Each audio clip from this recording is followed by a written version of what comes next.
7 o'clock on your Sunday morning. I'm Matthew Foltz alongside Lindsay Monroe. Thanks for starting your day with us, and happy September 1st. We made it to another month. Can't believe summer is basically over. I know, especially after it being in the 90s basically all last week and being miserable. It's almost like, oh, are we ready for summer to come to an end? I don't know. I think a lot of folks are. I think so. You know, once football kicks off, Colts kick off next Sunday, and that fall weather starts to just creep on in. It'll be good. But today, we're waking up feeling almost a little cooler today. Yeah, in fact, we're running about 10 degrees cooler here in Indy than where we were this time yesterday. Makes sense. There was still a cold front coming through. And we're seeing that transitional period outside right now, and that is creating these areas of patchy, dense fog. We had a lot of rain come through Friday night into Saturday morning. We're changing up the temperature, the content of the air as far as the moisture goes, and that's really what's creating some of these issues this morning. This is down I-69 in Martinsville. Camera there basically grayed out. Visibility has been near zero around Martinsville, and you're going to really notice that around things like bodies of water, rivers, creeks, even some fields potentially producing some of these areas of patchy, dense fog. Right now, visibility down near Bloomington is at 1 mile, and we're at 0 in Shelbyville. But there, again, will be some areas outside of our main sensors where that visibility is reduced in a big way. So I want you to be prepared for that if you have travel plans over the next hour or so.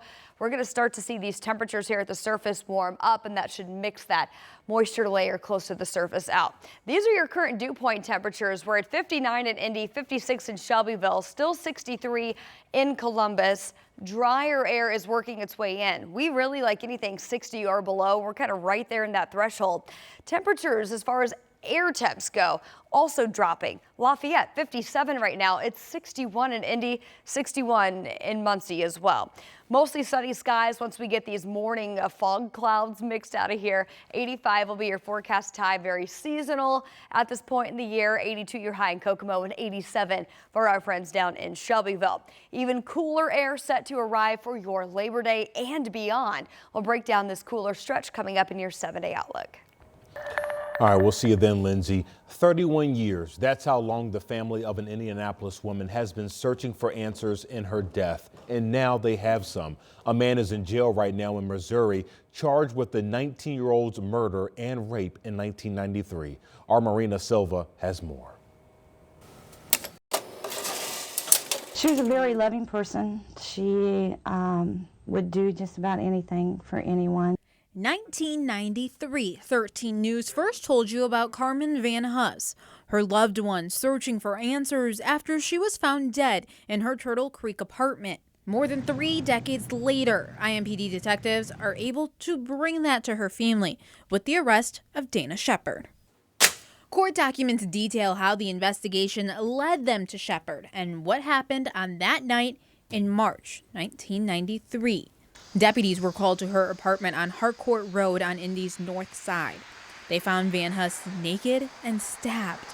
Court documents say she was stabbed 61 times. It was such a vicious murder, and it shouldn't have happened to such a young girl. Her father had gone to her apartment after she didn't show up for work. Court records say multiple witnesses who lived on her floor told detectives that they heard yelling.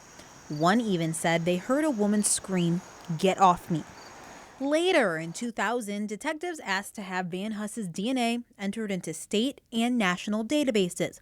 In 2013, forensic scientists were able to use the DNA from a bag at the apartment to get a partial profile of a male, but no matches. Then in 2023, a DNA analysis company contacted IMPD saying they had a woman who could be related to 2 people, one being Dana Shepard. Earlier this year, IMPD detectives went to the University of Missouri in Columbia, where Shepard works as a custodian, to get a DNA swab from him. Court documents say Shepard was visibly shaking. Months later, DNA evidence was a match, and on Friday, Missouri police arrested Shepard and took him to jail. Marina Silva, 13 News. And Shepard has a hearing set for Wednesday in Missouri. That's when a judge will decide if he's coming back to Indy to face a judge here. A Plainfield police officer is now recovering at home after a police chase ended in a fatal crash yesterday. And we're learning the names of the two people killed. 78-year-old Barbara Williams and 79-year-old Benny Williams died in the crash. Officers were called to a report of a person down at the Long John Silver's Friday evening. That's when officers started to chase a suspect who fled the scene in a vehicle. When the officer followed the suspect's car through the intersection of US 40 and Smith Road, his cruiser hit a car in that intersection. Barbara and Benny were inside that car. The officer was taken to the hospital for minor injuries and was released Friday night.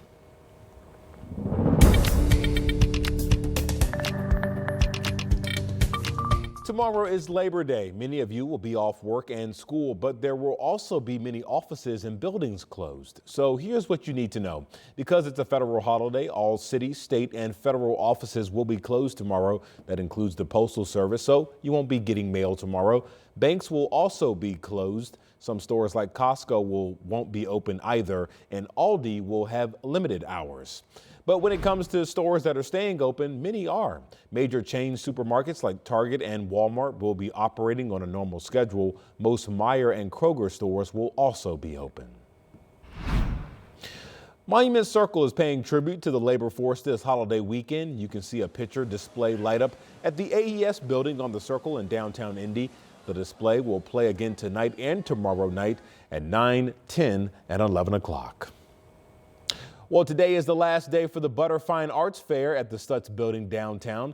The event showcases the work of Black artists. More than 60 artists from across the country are being featured. Organizers expect 12,000 people to attend over the course of the three-day event. One artist tells us events like this are important to make sure the community stories are being told. I realize I'm just a vessel. I'm a messenger. I receive things, I download things, and it comes through me to put out into the universe. I'm just grateful enough that I occupy the space where I'm able to help heal, inspire, and bring joy to people. The fair includes music and spoken word as well as other activities, including a kids zone. You can stop by from 11 this morning to 6 this evening. Well, Friday night storms caused several Central Indiana High School football teams and games to be rescheduled, and it left Center Grove High School staff cleaning up their field. Our Anna Chalker shows us the damage that's now left behind. Under the Friday night lights, the Center Grove Trojans were not only up against the Fort Wayne Carroll Chargers, but the wind and storms. And they never really stopped all night long. It wasn't until halftime when things took a turn. In this stadium video, you can see the moment when the wind picked up the south bleachers, throwing it into a goalpost. Guess we're going to have to get us a new goalpost. Head coach Eric Moore says multiple lightning delays continued to push the game back. As the players waited out the last delay in the locker room, the teams decided to call it. We thought we were going to play a football game, so we pretty much stayed in focus of football for the whole time till 11:15 or so. This orange cone is where that goalpost used to stand. The wind was so strong it picked up these bleachers and pushed everything forward. They've since been pushed back, but Coach Moore says without the quick response from school officials, people still could have been in the stands when the storm picked up.